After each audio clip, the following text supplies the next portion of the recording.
There is a moment in every soldier's life when the mind becomes the real battlefield. Not the desert, not the mountains, not the enemy, just the quiet war inside the brain. And what happens in that moment decides everything. In 2014, on a freezing night in North Carolina, a young recruit stood alone on a training field covered in thick fog. The temperature had dropped below freezing. His uniform was soaked. His breathing was heavy, and every part of his body told him to stop. Instructors watched silently from a distance. They had seen this moment hundreds of times before. This is when most recruits break, not because of pain, not because of exhaustion, but because the mind finally whispered, "Enough." The recruit's vision started to blur. His legs trembled. His heartbeat hammered in his ears like distant artillery. For a second, he felt the instinct that destroys even strong people, the urge to give up. But then something strange happened. He lifted his head. His eyes steadied. His breathing slowed as if someone had turned down the chaos inside him. And with a calmness that felt almost unnatural, he stepped forward. One step, then another.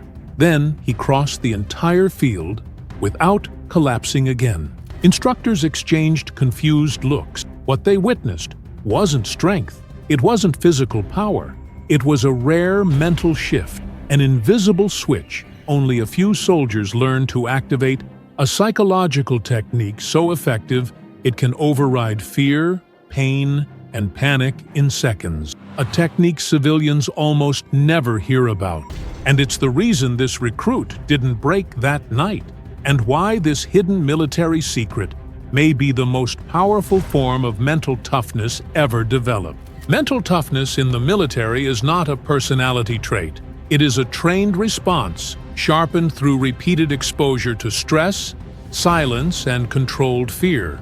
Civilians often imagine soldiers as fearless, but the truth is different. Their minds are trained to face fear without allowing it to control their decision. This mental system matters because, on the battlefield, the brain decides faster than the weapon. In chaos, thinking clearly becomes the only real advantage. And this is where the secret begins. Inside high-pressure missions, commanders rely on maps, surveillance screens, and radar feeds. But beneath all the technology, one thing remains constant: the mind's ability to process stress. Under extreme pressure, the brain enters what psychologists call a cognitive choke, where thoughts collapse into panic, heart rate spikes, vision narrows, logic fades, and decision-making becomes dangerous. Military psychologists study this pattern the same way analysts study enemy movements. They map how chaos triggers chemical storms. They track the moment fear forms, and they learn how elite soldiers reverse it within seconds. This is where the hidden system emerges. During high-risk missions, tension behaves like a silent countdown. Every second increases pressure. Every delay sharpens fear. Every small sound can flip the brain into survival mode. This rising tension is the true enemy. It pushes the mind toward instinct instead of strategy. And this is exactly the moment when elite training separates soldiers from civilians. Civilians react. Soldiers respond. They shift their minds away from instinct and into a controlled mental zone built through repetition and psychological conditioning. The pressure doesn't disappear. They simply learn to operate inside it. The secret is something military psychologists call the cognitive override system, a method used to interrupt panic before it takes over. It works by forcing the mind to break the cycle of fear and return to clarity. Soldiers use 3 internal steps. They acknowledge the fear response. They slow the internal tempo of the mind, and they refocus their attention on the next controllable action. This process happens quietly, internally, and in seconds. To an outsider, it looks like calmness, but inside, it is a controlled battle, a deliberate rewiring of the brain's response to chaos. The human brain is built for survival, not calm. When danger appears, it triggers adrenaline, cortisol, and rapid electrical activity. This rush narrows attention and pushes the mind into instinct mode. But military training changes the system. Repetition creates new neural pathways that let soldiers stay logical even when their biology screams otherwise. Their breathing lowers chemical spikes. Their focus interrupts panic loops. Their mindset transforms fear into information. This is why elite units appear emotionless under pressure.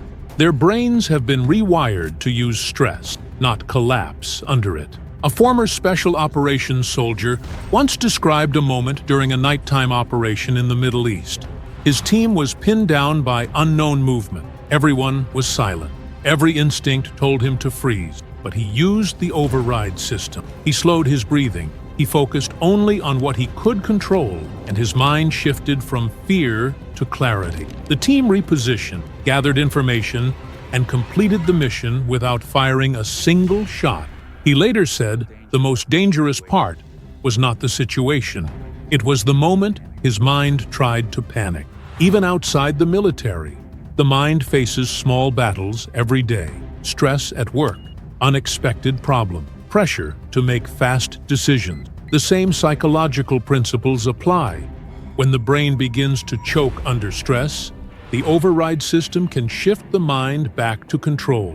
By slowing internal tempo, focusing on one small action, and interrupting emotional reactions, the civilian brain can mimic the clarity soldiers use in chaos. The battlefield changes. The mind's response does not. The real strength of a soldier is not fearlessness. It is the ability to feel fear without becoming it. Mental toughness is not the absence of emotion. It is the decision to act with clarity when emotion tries to take over. And that decision is trained, not born. The military teaches many hidden mental techniques. Some control fear, some control focus, and some control time itself in moments of chaos. But one method is more powerful than all of them. A technique that changes how the brain responds before stress even arrives. We explore that in the next episode.